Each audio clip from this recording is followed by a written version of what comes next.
10 காசு பிரயோஜனம் இருக்காடா உனக்கு? பேச்ச நிப்பாட்டு, அண்ணனை டேமேஜ் பண்ணாத. பழக்க வழக்கம் என் பின்னாடி என்ன செல்வாக்கு இருக்குன்னு தெரியாமலா இவ்வளவு சின்ன பையன் கிட்ட இவ்வளவு பெரிய பதவி தூக்கி கொடுத்தீங்க. இங்க எதுக்காக என்ன வளர்த்தீங்களோ அது கை கூட நேரம் வந்தா. தம்பி, நீ செத்துருவேன், நான் செத்துருவேன். ஆனா அடுத்து வர ஒரு 5 நிமிஷம் இன்னும் 50 வருஷத்துக்கு அப்படியே இருக்கும்டா. விட்டுறாத, என்னன்னாலும் செஞ்சுக்க. பந்தயம் மட்டும் கொடுத்துடாதடா.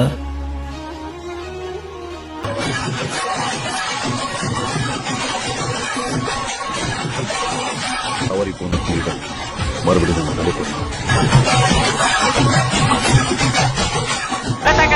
கருப்பு பூரா செஞ்சுங்க. சூப்பர் சாமியாது. வெட்டுவேன் ஏன் வீராப்பு. ஒத்தையா நின்னு வித்தைய காட்டுவேன் ஏன் சித்தாப்பு. எல்லாதி வில்லனும் வந்தீங்க வந்தனும் ஒரு துப்பாக்கி கையில் எடுக்காதே என்ற தோட்டா